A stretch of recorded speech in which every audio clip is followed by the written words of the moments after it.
the date today, 26th?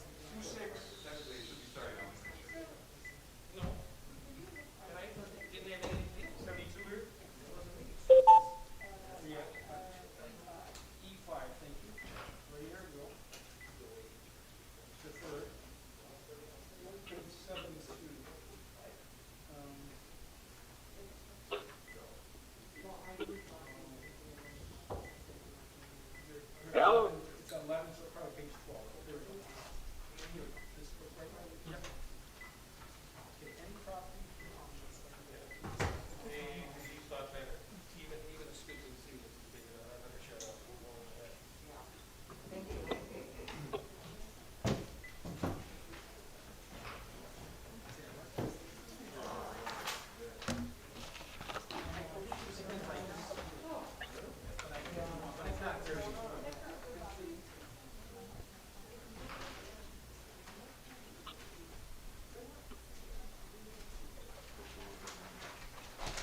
Hello?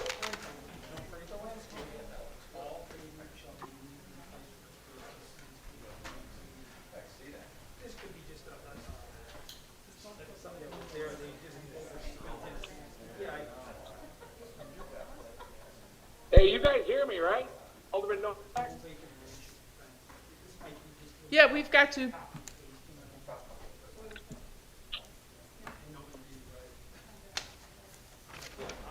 so I'm gonna say tear down. Gary's here. We've got 4 minutes. Mic turned on? Okay. If you hit it again, it goes red, then you're on mute. Green is good. Green is good, No. okay?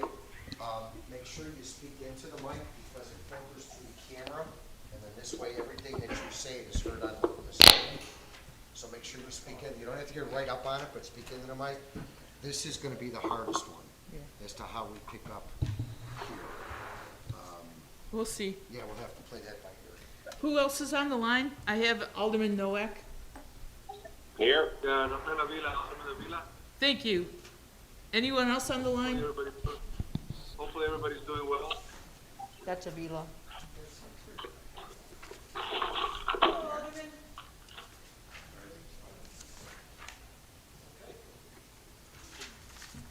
I'm afraid they didn't touch this. We still got a few minutes. Jimmy just wanted to start a little earlier, make sure everything's rolling right. Can you monitor the sound from back there, Jimmy? So, I mean, I guess we're okay with our mics, is what I'm saying? Yes, I don't want to too loud, I don't want to see that. Okay. That sounds good, I hear it.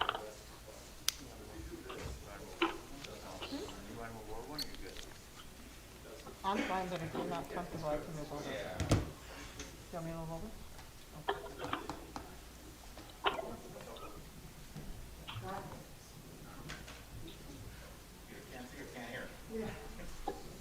If you all looked at your desk, you also received an email.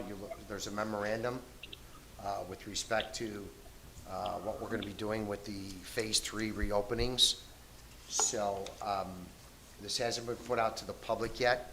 Dave will discuss it a little open forum with us tonight so that you're aware of everything that's in here. We ran it by Unified Command earlier today, so they were all okay with it. What do you say, Big Ben?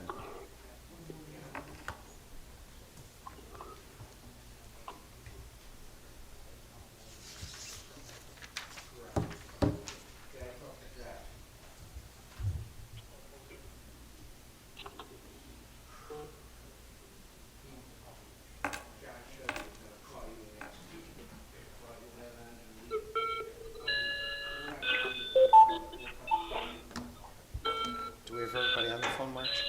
I'm sorry. Do we have both aldermen on the phone? Hello, Treasurer Miranda Dunn.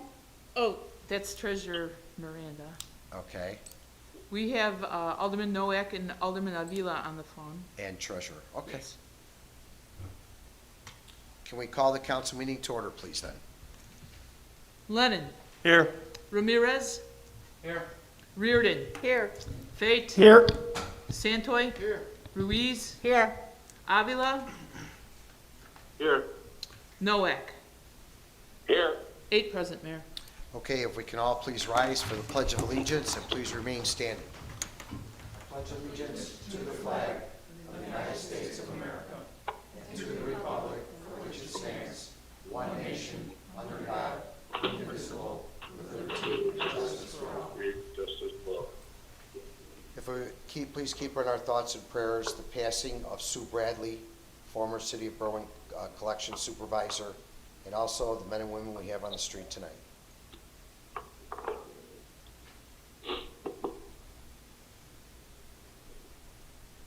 Thank you. And a little better news, Maria from IT had her baby. Congratulations to Maria on her baby today.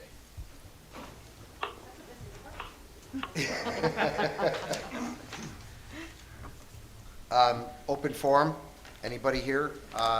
You have a couple items, Marge? Mayor, I received one telephone call from a resident asking for information regarding the number of cases and the number of deaths incurred by COVID-19 here in Berwyn. I have been able to get that information from the Cook County Department of Health and also from the Cook County Coroner's Office, and I can provide that information to her by telephone. Yeah, actually, the Berwyn has 1,098 positive cases with 30 deaths. The state website will show a little more because it covers all of 60402, not just Berwyn. But if you would also let her know that on our COVID website, it's the first link. She could click on it, she could get all that information. The request was for us to publish it. I don't know why we need to do that. It's on our website through the state. I'm sorry, what were those numbers? 1,098 positive cases as of today and 30 deaths. Now, if you look at the state, it says we have 1,202, but again, the state covers all of 60402, which would include Stickney and Forest View. All right, thank you. Okay, Mayor, I spoke to my resident, Edie Dorian, and I'm gonna keep in contact with her and update her on the numbers personally. okay, thank you, Alderman. Yes, Alderman? Mayor, I had a resident who reached out also about doing more to reach out to Hispanics.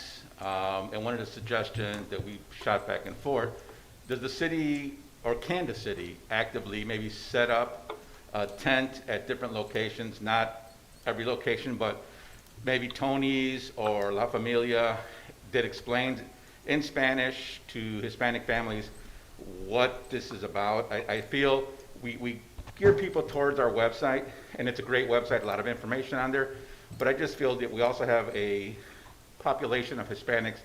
They're not, Well, aren't and online, they won't go online. obviously, those people and yourself are not watching our yard streams. Because what? our I'm yard sorry? streams are in English and Spanish. Right, yeah, what I'm saying So is, they can get the information that we're giving out to the public in Spanish on our yard streams right off our Facebook. no, yes, that's great, I agree with that. What I'm saying are just people who don't go online, who don't have access, or for some reason, just are not online and don't speak English. I feel that we're missing those people. Well, here's the problem. We're open for business here at City Hall, so I can't really afford to put people out on the street. But if you guys wanted to take something up with the committee, I'd help you any way we could. Okay. Give you all the information. We'd have Claudia translate, if you want Claudia.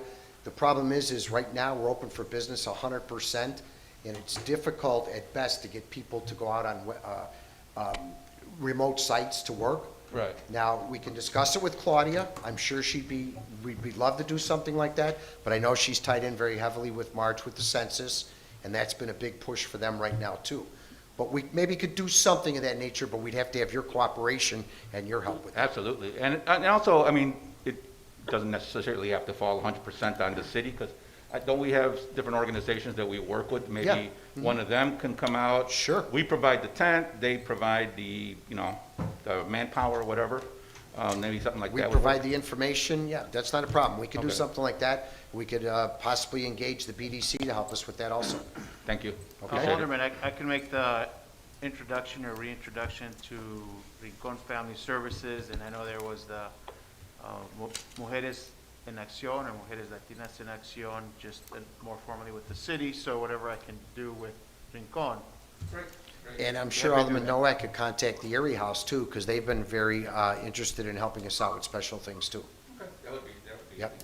Yeah, Yep. you could try it in, just a couple of weeks, go to the big grocery stores, and then just see how it goes. Well, if you would be so kind as to send us some of your information. Sure. Just, memos, Jose.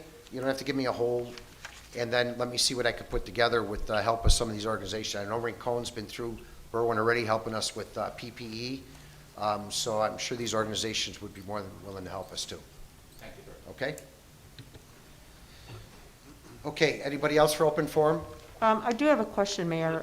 What is going to be the city's take on block parties for this year? As you know, it's a really popular event that usually takes place in the summer. Are we going to allow those to happen this year, or are we going to leave that dependent on the block party capital? Marge and I haven't discussed that in detail. We've discussed it generally. We believe block parties probably will not be going at all this summer. What the biggest concern that we all have is this second wave that they keep on talking about. And we see that in places that have opened up, their cases are rising in different states. So Marge and I will sit down and put our heads together, but just generally, we kind of talked about maybe no block parties this year. Okay. Did I correctly state that, Marge? Yes, sir. Okay. And So- then, I know that COVID has taken precedence, and rightly so, but, and I feel like the census has taken a back seat for a small period of time because of this very abruptive situation. I know we had talked previously, very preliminary, about doing letters dropped off by letters that were not written by aldermen, but signed by aldermen that would be mailed in our For wards. census? For census. Is that still on the table for consideration? That would be in the purview of the city clerk and Claudia. So Marge, if you want to discuss that with her and see what you guys want to do. Thank you, Okay. Will. Because I feel like we've already lost about 2 to 3 months, and we're still in the early stages of opening up, so we're losing Yeah. more time. The YMCA was actually very instrumental this past week. They have that food that they give out once, I think it's once every week if I'm not mistaken. And they had a whole census presentation that they let everybody know as that was driving through. Marge, do you know how many people they served? No, I don't. Okay. It was about 400. 400? Okay. So we're getting the word out there in different ways, but yeah, Marge and Claudia can discuss that, Okay, okay? thank you. Anybody else for open forum? I Okay. have something. Okay, go on, Ralph. Yes, just want to thank Olivia Medical Center, the CEO, Esther Corpus, for opening up her site here about 3 weeks ago to do tests on this COVID-19. I know that they started bang bang right away, and they're testing about 300 people. She says she could probably test 600 people, but she doesn't have the testing materials that they need. The But, swabs you and know stuff, what? yeah. This helps our community, our residents here. So I want to just thank them for doing that. Yeah, and I know I spoke And to also- Esther myself, and they were originally processing those through one of the state labs, and it was taking over 3 weeks to get the results, but they switched now, and they're getting them a little faster too now. I don't know exactly what time frame though. On this topic, I would just like to say that David Avila and I were able to have the health district provide Alivio with a grant of $10,000 to help them with testing costs and personal protection equipment. So that passed at our last meeting, so they should Good, be thank you. receiving their check soon. Thank you, thank you. That's beautiful. Thank you. Anything And, else? Getting back to the census, a couple of weeks ago, we gave out 4,000 masks to our residents here. And then part of the package that we gave out, we had a flyer in there notifying them to please fill out the census. The majority of people that picked up those flyers actually said that they had already done it, so I'm not sure what the count is, but the last time I looked, it was close to 60% that were already counted. Claudia, if you're there, can you confirm that? Claudia's uncle passed away in Mexico. She's not here today. Okay. All right, so yeah, so about 60%. So, I mean, it's out there, but we still have a lot of work to do with that. Okay, so, I'm sorry, Marge, go on. I'm sorry, Mayor. This is Clerk Paul, and I will work with Claudia when she returns back so that we can provide you a report comprehensive report about efforts that we can still make and what the new census deadlines are, because all of the federal census activities stopped, and they're only now returning to activity. And so that means that enumerators and other people that were hired in order to go door to door, that activity was completely frozen for the last couple months. And so we are only now getting reorganized with our federal contact.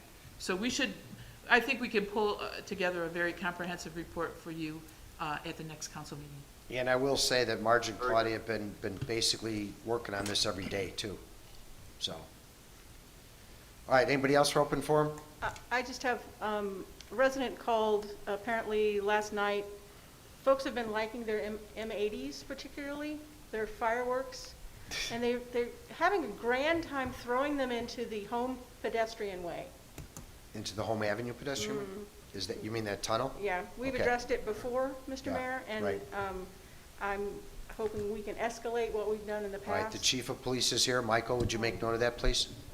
Okay. And if we can do some, if we can figure out how to do some surveillance that is more permanent and perhaps more obstructive, Okay. that would be great. Thank All you. right, see what you can do for us, Michael. Anybody else? Mayor, I would like to thank Morton West, as well as the Berwyn Police Department, for allowing us and their assistance to pass out the 4,000 masks to the Berwyn residents, that Alderman Avila and Berwyn Assessor David Avila to pass out those masks. Yeah, and I think several aldermen have had their individual items passing out to the aldermen, passing out to their residents and their ward and stuff, so I mean, I think everybody should get a real clap on the back for doing that. And hopefully we can spread that word also that way about the importance of some of the things we're looking at. Okay, so I wanted Dave to address the open forum, just to briefly highlight the memorandum that he has on your desk regarding the May 29th openings. David? Thank you. I'd like to just begin with reading the first part of this memo anyways. The responsibility of maintaining a safe environment is the business owner and its patrons' responsibility. The City of Berwyn and the Berwyn Health Department is limited on how it can ensure public safety. While guidelines can be created, it's the obligation of the business owner to be aware of the best practice for their establishment and their industry. The patron is responsible to follow the business owner's guidelines and protect themselves as well. If a patron feels uncomfortable with the business setting, they should leave and go elsewhere. The Illinois Department of Public Health has published guidelines this past weekend for different industries to follow.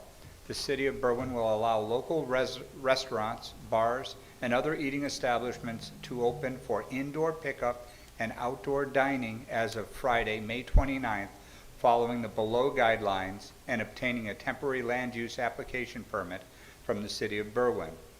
The request for a temporary land use permit does not guarantee approval of such. The city reserves the right to review each application for public safety, practicality, adjoining business concerns, and the like. The development of a temporary land use application permit from the City of Berwyn is under development and should be available online by close of business tomorrow, Wednesday, May 27th. The guidelines will include recommendations from the Berwyn Health Department and the IDPH.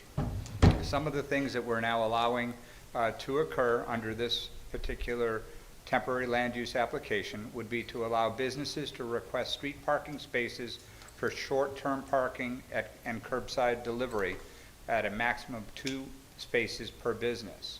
Allow businesses to request parking spaces for parklet use for restaurant, bar uses, and retail out on the street, with the exception of Ogden, Harlem, Roosevelt, and Cermak. Certain streets may be designated to be closed at certain times to allow the business community to use those. Other spaces, such as green spaces, could be used by classes, fitness, exercise, dance, etc., under the Phase 3 guidelines and with the proper permit from the city. We're encouraging the park districts to fall in line as well and utilize these same provisions. When it comes to restaurant, bars, and other eating establishments, we're looking at having patrons place pickup orders inside the restaurant with proper social distances being maintained Food servers will be required to wear masks and gloves.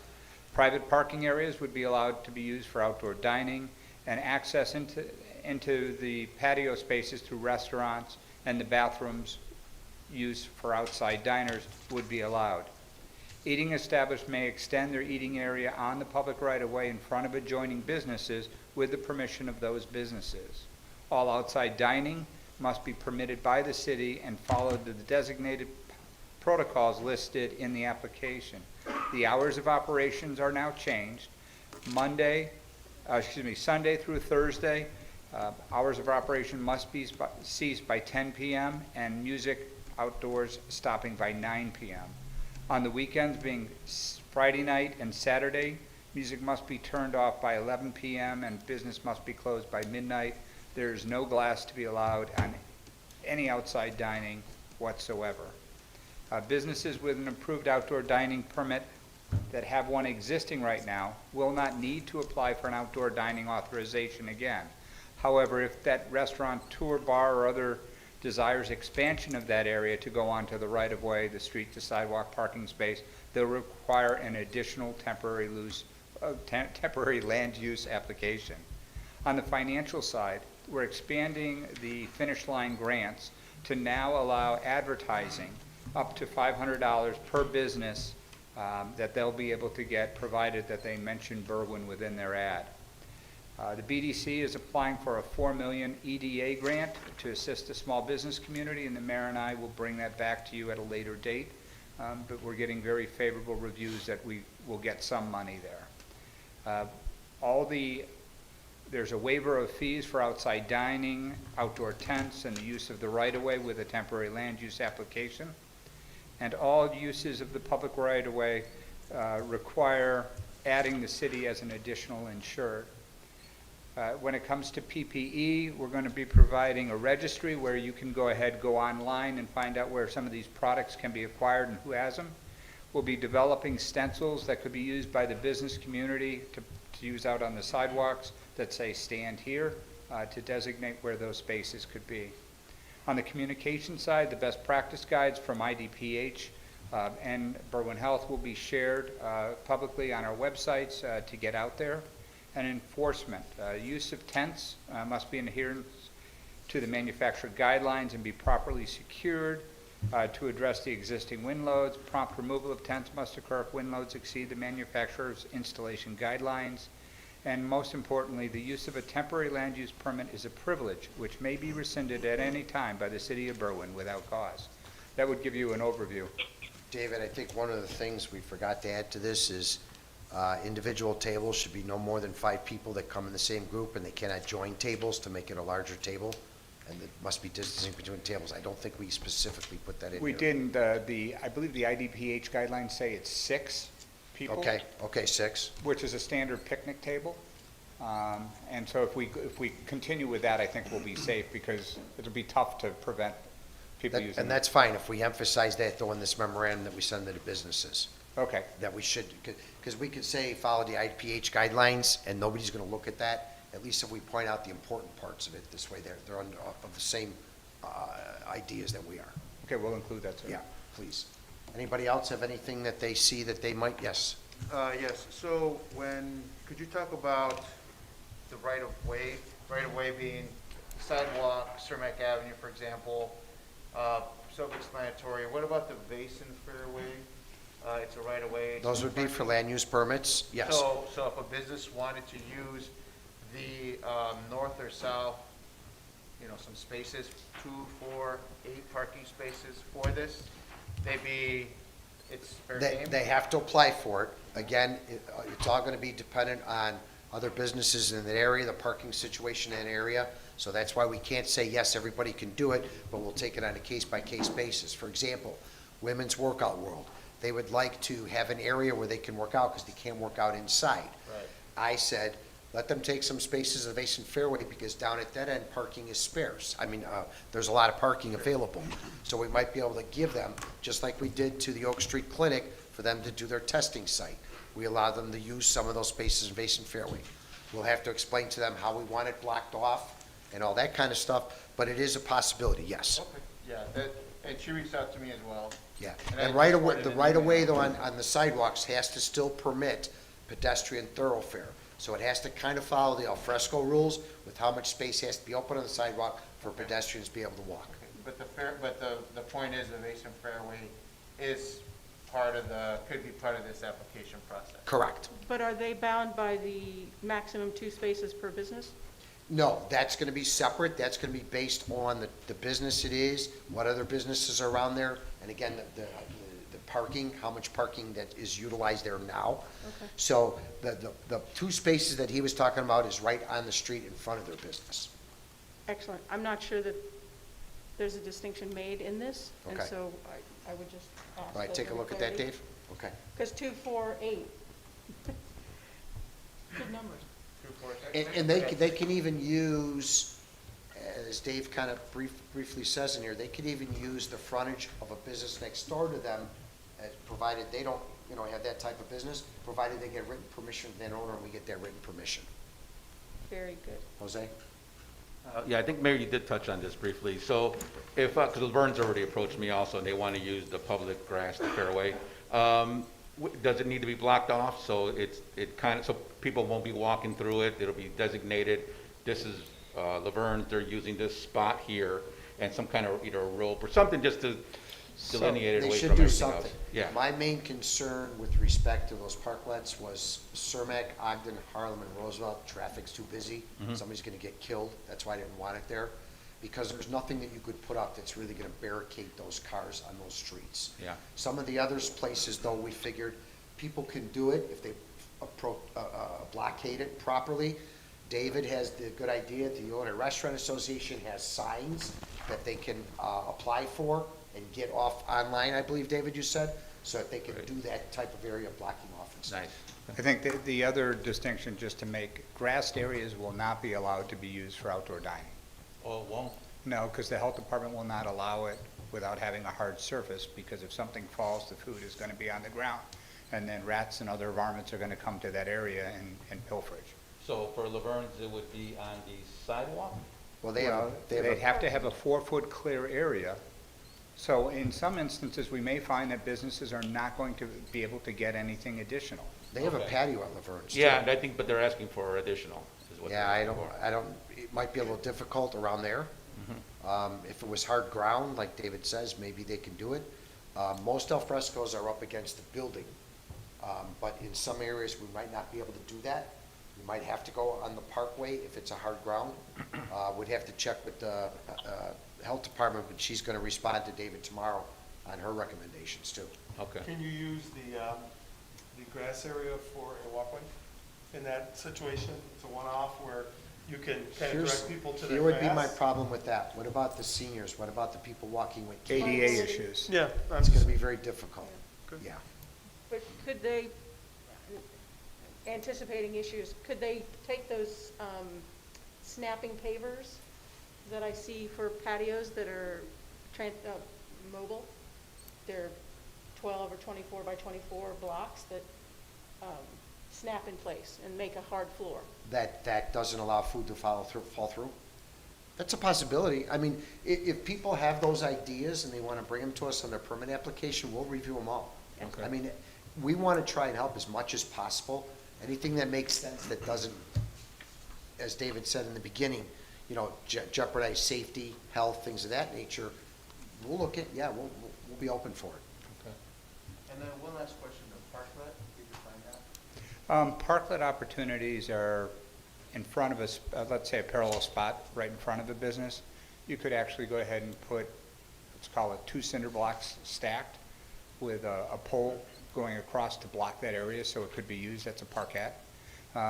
If you go down to Fulton Market, you can see that they've raised and done some decking and parking spaces so that people could actually eat in that area in a raised environment, but it's actually a parking stall. So it's a parking stall for use as dining al fresco or whatever? Correct. Okay. But you couldn't cross the street in order to do that. It would have to be directly in front of the property. Except in those corridors that we said no. Again, traffic's too heavy on those corridors. Well, what about on Cermak Road where there's diagonal parking? We have a few areas. I'm afraid, allowing that on Cermak Road because of the amount of traffic. And I don't care what barricades you put up, somebody's going to get hurt. That's why I said no to Cermak Road and those other corridors. But Cermak Road, especially on the south side, some on the north side, there's no real grass in the parkway, so there is a lot of room. But let's always remember, and the businesses have to remember, like in the Depot District, they can't just allow where the trees are for people to be able to walk. You understand what I mean? So it has to be a clear pedestrian walkway. Anybody else? Dave, I noticed the I've got digital billboards about the Berwyn is open for business. Yeah, that's because of our relationship with Clear Channel. They've given us free ads throughout Chicagoland on their digital marketing. So if you do see one of those, we certainly got those signs just as a matter of course with our relationship with them. And it's no fee, it's not part of our Why Berwyn campaign, it's just an addition of them being gracious to us. Thank you.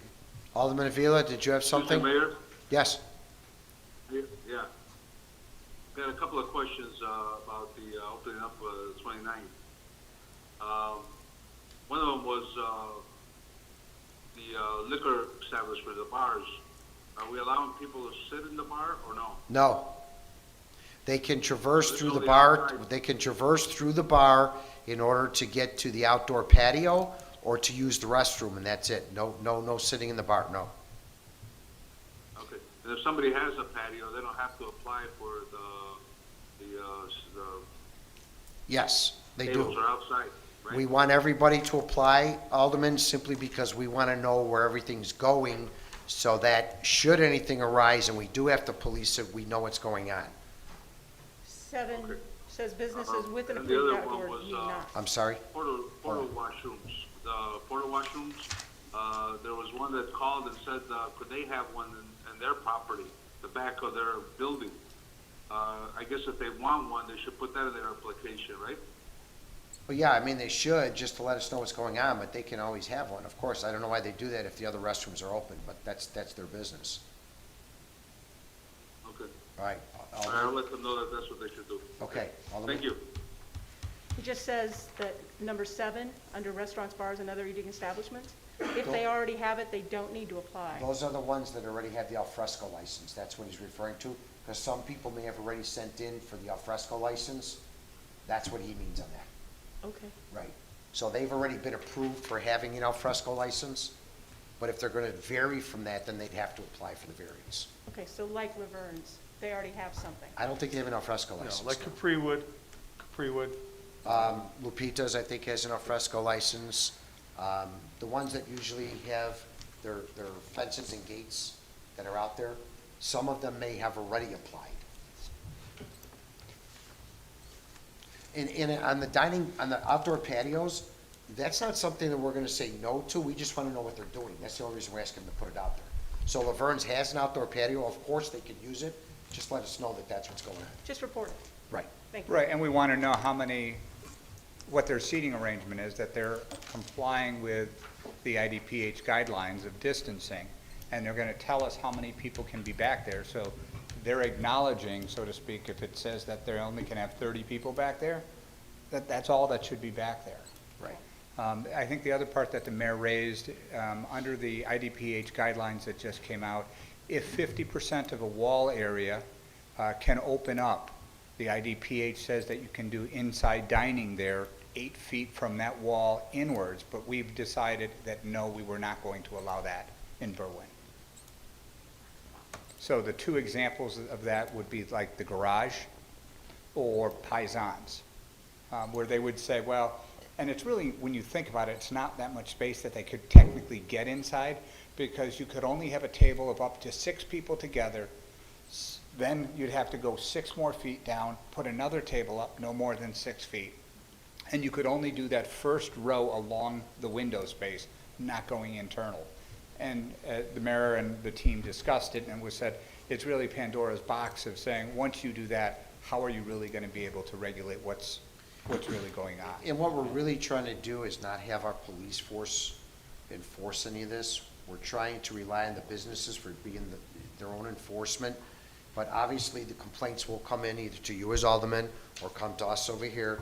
And if we get too many, we're gonna have to go out there, warn, and if they don't listen to the warning, then I'm gonna pull licenses or shut them down, at least for this period of time. That's what we're gonna have to do. So hopefully, to this point, the majority of businesses in this town have been really cooperative. We've had some flare-ups here and there, more from the customers than from the businesses themselves. And it may occur again, but we're trying to be as patient as possible because everybody is trying to be cooperative. Does this apply to clubs as well?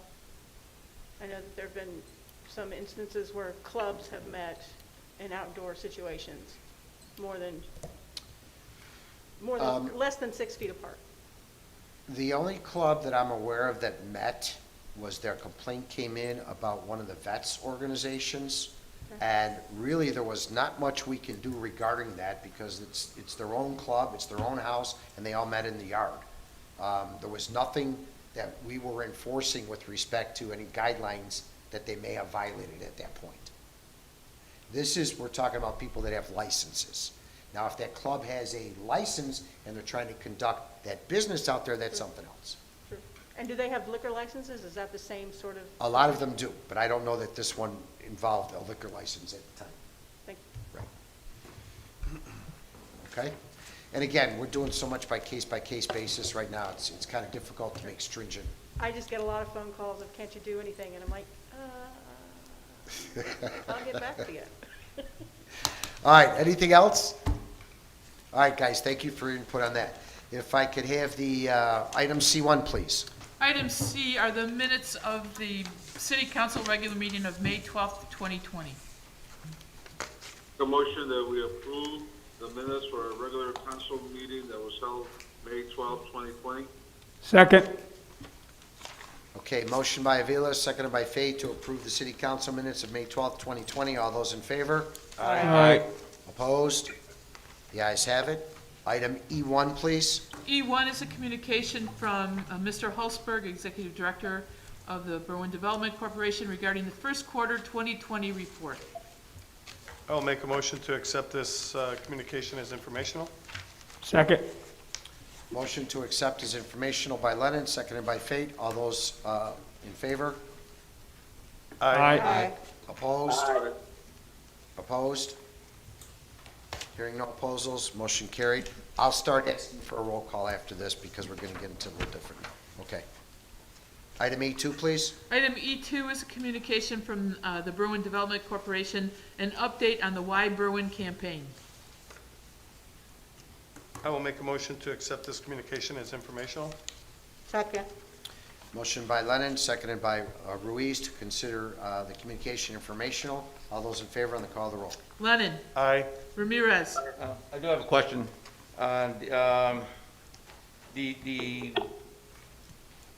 For digital SEO, SEM, it looks like that budget increase, it went from 2,500 to 15,000.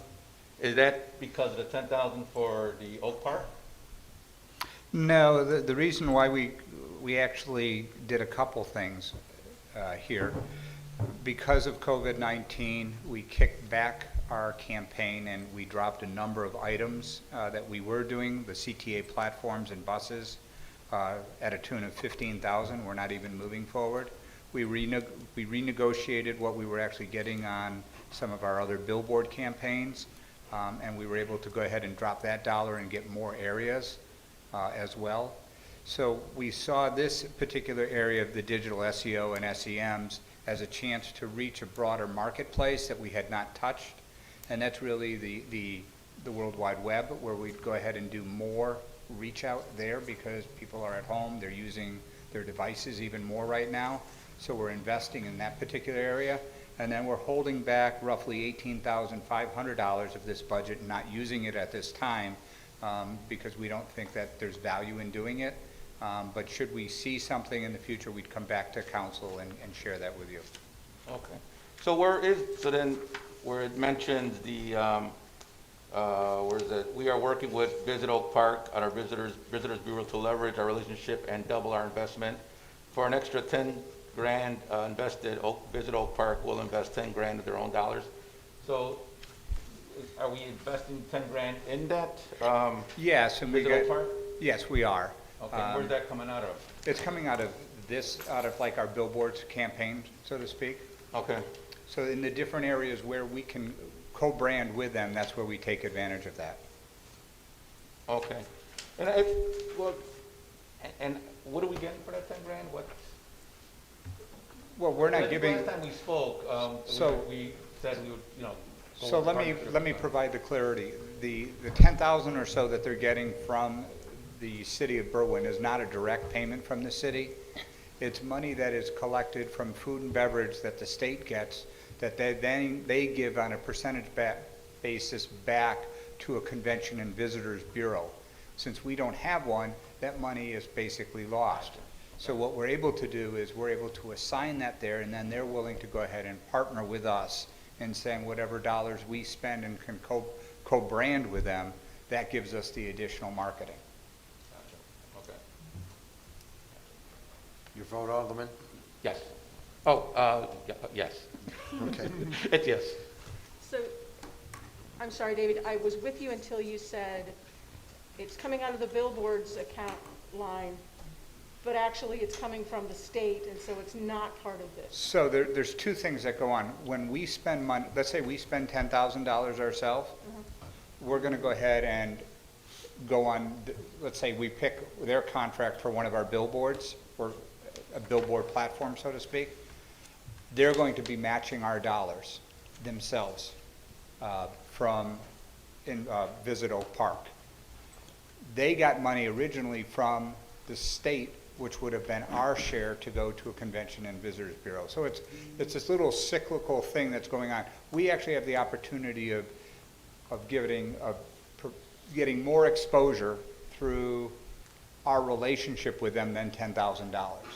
Right now, we're looking at a $10,000 agreement that they're going to go spend $10,000 with us on our marketing. But what eventually could happen, we may find something else that we would like to advertise and do a shared piece. They would then go ahead and pick up half the cost of that as well. Thank you, yes. Braden votes aye. Fate? Aye. Santoy? Ruiz? Aye. Avila? Aye. Noack? Aye. 8 ayes, Mayor. Motion carried. Item E3, please. Item E3 is a resolution submitted by the Berwyn Development Corporation entitled, "A Resolution Authorizing and Approving a Certain Letter of Intent for the Purchase of Property Located at 3322 South Oak Park Avenue for the City of Berwyn, County of Cook, State of Illinois." I will make a motion to approve this resolution, affix the necessary signatures, and send it on its way to passage. Second. Motion by Lennon, second by Ruiz, to concur with the recommendation and approve the resolution, affix the necessary signatures, and place it on its way to passage. All those in favor on the call of the roll. Lennon? Aye. Ramirez? I got questions also on this one. And I think it's a good idea. I know last time this came up before council, I was gung-ho on it. So the purchase price is $1,350,000? That's correct. And how do we come up with that money? Well, first of all, it's giving the authorization to the Berwyn Development Corporation to go ahead and make that acquisition. We have a line of credit that we could go ahead and draw on, which would be an option. And then as we sell that property, we would go ahead and be able to reimburse ourselves. We also have a special revenue bond that we're seeking right now, we're out to market on, for $7 million, of which $4.5 million is pledged to do the infrastructure project. So we do have additional dollars there that could be available. That is the appraisal price. Dave sent us the appraisal, too. Right. All right, so then in item number 2, it says the buyer may assign its interest to the city of Berwyn without seller's approval. The terms purchaser and buyer shall be used synonymously in this letter. What does that mean? Does that mean that at any given point, the BDC can turn that loan over to the city? Yes, we could go ahead and assign that as a contract to the city for acquisition.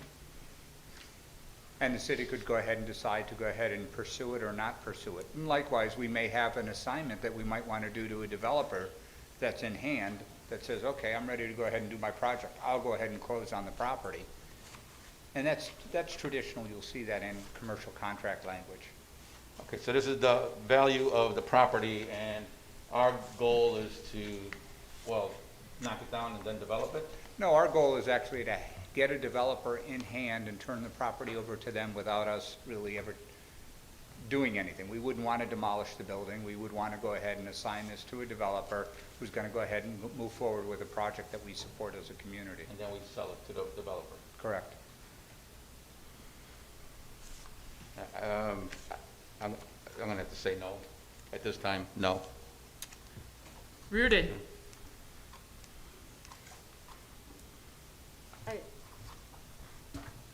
I think my concerns about, I have some concerns about it, and they're primarily because we're in a pretty risky time in the economy. And I do not want to be stuck in any way with a $1.3 million property, or we're going to have to start to have conversations about how we're going to make up for what COVID-19 has done for us. And so what I was in favor of in January, I'm not currently in favor, so no. Now, I remind you, we're not buying it right now. We're only making an offer. Sure. Well, God forbid they would say yes, and then we'd have to keep talking about it. So I'd be pretty happy with a 1.35 million for that property right now. Fate. I'll be voting aye. Santoy. Yes. Ruiz. Aye. Avila. Aye. Noack. Aye. 6 ayes, 2 nays, Mayor. Motion carried. Item E4, please. Item E4 is I'm sorry, excuse me. I'm sorry, what was your vote, Bob? Aye. Oh, I'm sorry. Okay, Yeah, I he thought was I an heard aye. name. Item E4 is a communication from the BDC with an ordinance entitled An Ordinance Repealing and Replacing Ordinance Number 19-01 related to the vacation, abrogation, and release of a certain alley located within the city of Berwyn, county of Cook, state of Illinois. I'll make a motion to approve this ordinance, affix the necessary signatures, and send it on its way to passage. Second. Motion by Lennon, seconded by Ramirez, to approve the ordinance, fix the necessary signatures, and place on its way to passage. All those in favor on the call of the roll. Lennon. Aye. Ramirez. Aye. Reardon. aye. Fate. Aye. Santoy. Aye. Ruiz. Aye. Avila. Aye. Noack. Aye. 8 ayes, Mayor. Motion carried. Item E5, please. Item E5 is communication from the Berwyn Development Corporation. This is a deferred item with an amended ordinance entitled An Ordinance Amending the City of Berwyn Code of Ordinances, Part 8, Business Regulation and Taxation Code, Title 2, Business Regulations, Section 801.06, Qualifications of Applicants, and Part 14, Building and Housing Code, Title 6, Miscellaneous Building Regulations, Section 1480, Vacant Buildings and Property. I'll make a, Just so everybody understands, the only difference between the ordinance that you got 2 weeks ago that was deferred to this one is they're not requiring the rodent and pest control contracts for home businesses. That's the change. Otherwise, the ordinance is the same. I will make a motion to accept, approve and accept this ordinance, affix the necessary signatures, and send it on its way to passage. Second. Motion by Lennon, seconded by Fate, to approve the ordinance, fix the necessary signatures, and place it on its way to passage. All those in favor on the call of the roll. Lennon. Aye. Ramirez. Aye. Reardon. I have a question on page 12, under, sorry, 1480.11B. Any property for which a structure has been demolished with no permits issued or application for redevelopment provided shall be appropriately landscaped.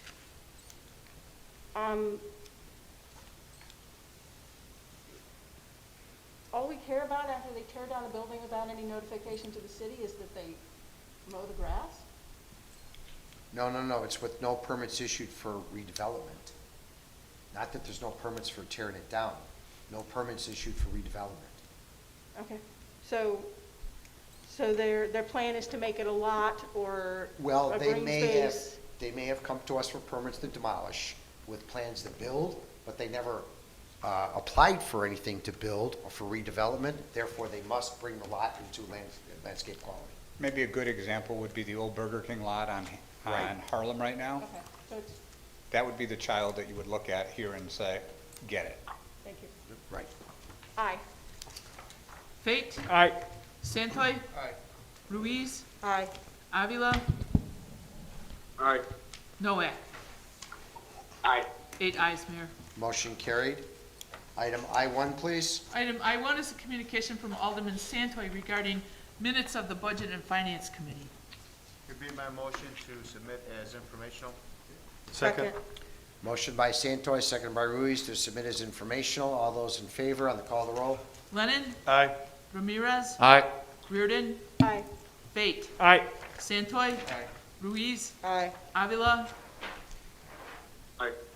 Noack? Aye. 8 ayes, Mayor. Motion carried. Item J1, please. J1 is a communication from IT Director James Frank regarding an 8-node vSandel server cluster lease. Jimmy's here if you guys need an explanation of what's going on. I do have a couple of points that I'd like to make. Go on, James. Thank you, Mayor. With this lease that we're proposing in front of you now, we are trying to rebuild our two primary server rooms here at the city. One at City Hall and one at the PD. Typically, over the years, we try to rebuild one at a time over 5 years and stagger those costs. But when we looked at numbers to do everything, all 8 nodes, collapsing them into one site, we got an offer from Dell for a 3-year lease with the minimal amount of charge that saves us hundreds of thousands of dollars when we make use of that state contract that I referenced in the communication. So that's why I said, let's put it together, let's look at the numbers. When we went through the budget committee process this year, we put $40,000 aside to get this first phase done. So I've got those funds in our budget approved. That's why we're looking at trying to get this lease done over the next 3 years, and it's a 5 to 7 year investment. So with respect to the lease, once we're all paid up, we'll still have 2 to 3 to 4 years of viable service out of that equipment beyond the time that we're paying for it. So that's what we're hoping to do with that. And so are these servers housed here in the building, or are they somewhere else? Those in the lease will actually be run from our police station server. Okay. So we're collapsing, we're going to be getting rid of the ones in this building and phasing them out and running all 8 of our nodes from a central location at the station. That allows us to be more redundant and more scalable in terms of storage needs, which is a big thing nowadays with servers. There's always more demand for storing data long-term and things like that. So we looked at a couple of different solutions. We've been at Dell shop for many years, so that's why we're staying with Dell. When I looked through the state contract that was passed this past November, I believe it was dated, I couldn't believe the savings on the prices. So I said, let's put something together for that, and let's do both of our data centers in one shot and see if we can get over a 3-year lease so we stagger those costs. So, but where's the redundancy if we're putting everything at the police The station? redundancy is built into the clustered node design. We can survive 2 failures of equipment, right? Two of those 8 servers can fail and all of our operations stay online. Whereas when we split them out across 2 sites, we only have 1 node at each site that can fail. So what that does is that makes both the City Hall operation and the police department operation, which are our 2 cores, it makes them both more redundant because we're able to survive more equipment failures. But we're not endangering by putting everything at one location? It's hard to say. There's a debate on that. I'd say no, because that building, with respect to all of our city buildings, is the most current, is the most updated with generated power and UPSs and things like that. So that's the best, most ideal location to run our stuff. So the police station has never had a power outage complete, do we know it? We've had issues. They've had, yeah. But not directly related to power outages. We've had equipment fail. The blizzard of 2010, was it? We saw Yeah, I that think so. generator freeze, and it literally just froze up. So that was a major thing. But in the last 10, 12, 15 years, that was the 1 or 2 times, and maybe the chief can expand on that I can remember ever having a significant incident there. Did that event take out the servers? Didn't take anything out. It knocked us offline for a while, so we had no power. But most of our devices run on batteries, so like our city phone system was actually able to stay up throughout that 20-hour outage because it ran on batteries. So it's the most scalable for us. It's also the most physically secure location because when we look at investing this kind of dollars in equipment, we look at most importantly is the physical security component of it. And at the station, you can't get more secure. So that's why, that's our main core, and that's where we want to build everything out from. Any other questions? Can I have a motion? I will make a motion to waive the sealed bidding process requirement and approve the 3-year lease in the amount of $121,355.34, subject to review and final approval by both the city attorney and finance department. Second.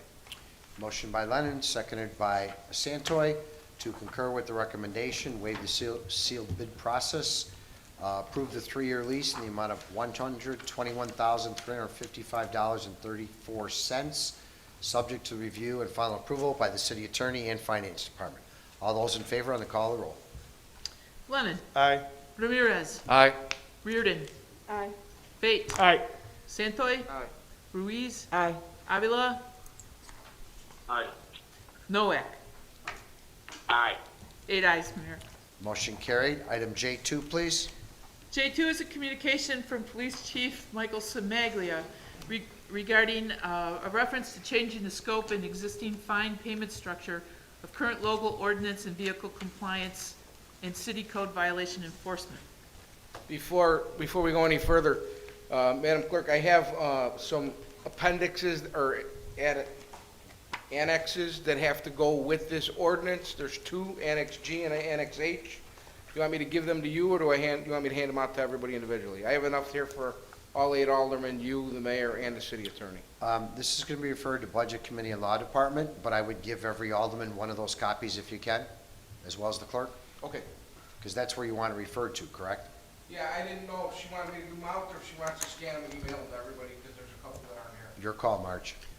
Give them to me and I'll take care of it, Chief. So, question here, Chief, on Annex A, the fines that are being proposed here in the schedule, those are the proposed fines that are higher than current, or? Well, we have a couple of different proposals in this, Alderman. We have an increase in the compliance tickets, and we have a fine schedule in the local ordinance tickets. Currently, right now, we don't have a fine schedule for local ordinance tickets. So in other words, if you get a ticket for disorderly conduct, you go to court, the adjudicator sets the fine. This gives you the option to pay the fine at $125 within 10 days. If you don't, and then you don't have to go to court. If you choose to go to court anyway, you can always go to court in front of the adjudicator to have your case heard. However, we also added in a court cost. So if you want to go to court, now we added court fees in. Okay. And then it also applies for the more, I guess, routine, regular ones, such as this is your parking. Parking tickets, we haven't touched anything with parking tickets yet. Okay.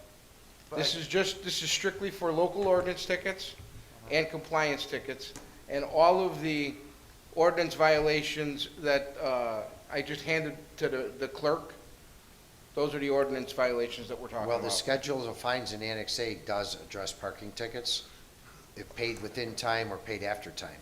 Okay, So it's like So park it meter is in there. violation, park 15 feet, fire hydrant. yeah. So those are increased, so let's just say park 20 feet of crosswalk, $50. Yes, I believe we increased all of that. Okay. And the cause for the increase is our new system? The cause for the increase is because they haven't gone up in years. And that's something that the Budget Committee asked the chief to look into. Am I correct, Alderman? Yes, I Correct. think just overall review of fines and violations, yes. The other thing, this plays a hand in hand, and we're moving into the e-citations, which is the electronic citations, and Quicket, which runs hand in hand with keeping a better track of all the citations and the fines and the court adjudication stuff. I see one, I see one fine that does not increase after the paid on time. That would be 462.03B. Maybe just take a look at that one. Which one It is says it? 200, handicap parking. No, No, I just falsifying application. 200 and then 200.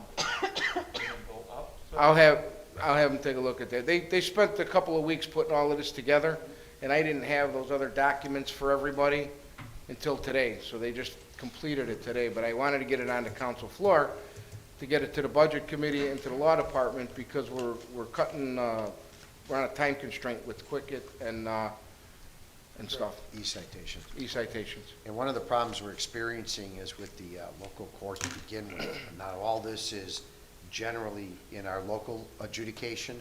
We're having a problem with the circuit court. The circuit court is basically, without coming out and saying it, they're saying it, don't enforce the law. They want to know how many tickets each municipality is going to throw out that are written for the moving violations. To me, that says don't enforce the law. I think that's wrong. At this point in time, I understand what's going on with everybody, but to say to you, you shouldn't enforce the law or throw out, write the tickets, but throw it out because they don't want people in the court, makes absolutely no sense. So we're looking into what we can do along these lines to address that for our end. It's kind of silly. I see you look puzzled. I was puzzled when I was told that too. And that's exactly what the chief judge asked us to do. I'd like to make a motion to approve the communication as presented by the police chief. Second. You want to refer to Budget Committee and Law Department for further review though, please? Yes, and include, and refer to budget and law committee for further review. Okay, motion by Santoy, seconded by Lennon, to concur with the recommendation of the chief in principle and refer the communication to the Budget Committee and the Law Department for further review and finalization. All those in favor on the call of the roll? Lennon. Aye. Ramirez. Aye. Reardon. Aye. Fate. Aye. Santoy. Aye. Ruiz. Aye. Avila. Aye. Noack. Aye. 8 ayes, Mayor. Motion carried. Item J3, please. J3 is a communication from Chief Semaglia regarding request for authorization to purchase a climate-controlled storage container.